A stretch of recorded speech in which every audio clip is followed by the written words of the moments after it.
भगवान श्री कृष्ण ने राधा से विवाह क्यों नहीं किया? दोस्तों, आइए इस रोचक कथा के बारे में जानें। जब प्रेम की बात आती है तो राधा कृष्ण का जिक्र सबसे पहले आता है। निश्चित रूप से राधा कृष्ण प्रेम की वह मिसाल है जो कि सदियों तक दी जाएगी। राधा कृष्ण का आपसी प्रेम शारीरिक न होकर गहरा भावनात्मक था।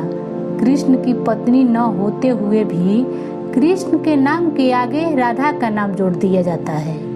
यही है वह चीज जिसे उनके अमर प्रेम का प्रमाण मिलता है। टीवी पर राधा कृष्ण के प्रेम के संबंधित सीरियल भी दर्शाया गया है जो दर्शकों को संदेश देते हैं कि प्रेम के लिए कोई पाबंदी या शर्त नहीं होनी चाहिए। प्रेम तो वो अनंत रूप है जो दो आत्माओं का मिलन का है। ऐसे में कोई लोग सोचते हैं जब राधा कृष्ण का प्रेम इतना अटूट और गहरा था तो क्यों नहीं श्री कृष्ण ने राधा से विवाह किया? इस संदर्भ में हमारे शास्त्रों में कई कारण बताए गए हैं। इसके लिए अलग अलग ग्रंथों में अलग अलग कारण दिए गए हैं। कुछ विद्वान तो ऐसा मानते हैं कि राधा श्री कृष्ण का ही एक भाग है। ऐसे में उनके विवाह करने ना करने या उनके अलग होने का कोई सवाल ही पैदा नहीं होता।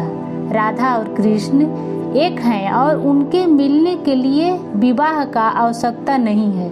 रामचरितमानस के बाल कांड के अनुसार देवी लक्ष्मी के स्वयंवर के समय भगवान विष्णु ने नारद मुनि के साथ छल किए थे। जब नारद मुनि देवी लक्ष्मी के स्वयंवर में पहुंचे तो भगवान विष्णु ने उन्हें वानर के रूप दे दिए थे, जिसके चलते नारद मुनि को देवी लक्ष्मी के स्वयंवर में अपमान हुआ। तब नारद मुनि वैकुंठ धाम पहुंचे और भगवान विष्णु को इस संदर्भ में खरी खोटी सुनाने लगे। उसी समय नारद मुनि ने भगवान विष्णु को पत्नी वियोग का श्राप दे दिए थे।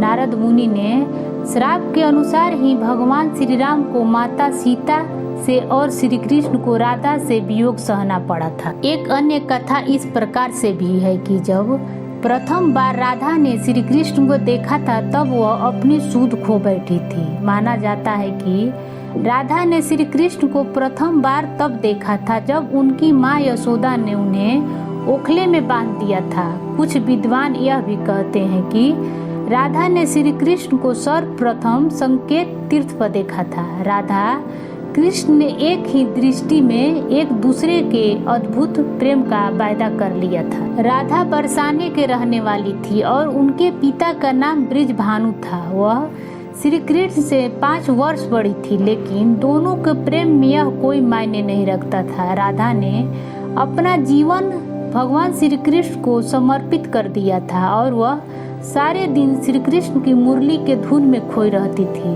श्री कृष्ण की मुरली की धुन सुनकर राधा बेसुध होकर अपने घर से बाहर निकल जाती थी, जिसके बाद उसके समाज के लोगों ने उसका घर से बाहर निकलना बंद करवा दिया था। जिसके बाद श्री कृष्ण ने अपनी माँ यशोदा से राधा से विवाह करने की बात रखी थी, लेकिन यशोदा ने श्री कृष्ण को राधा से विवाह करने के लिए मना कर दिया था। यशोदा ने कहा कि एक तो राधा तुमसे उम्र में बड़ी है और दूसरा उसका विवाह पहले से तय हो चुका ही था। गर्ग ऋषि ने श्री कृष्ण को राधा से विवाह न करने की सलाह दी। उन्होंने श्री कृष्ण को बताया कि उसके असली माता पिता कौन है और किस हेतु श्री कृष्ण का जन्म हुआ है। दोस्तों, ये कथा कैसा लगा कमेंट में जरूर बताएं और पसंद आए तो लाइक करें। मेरे चैनल को सब्सक्राइब करना न भूलें। धन्यवाद।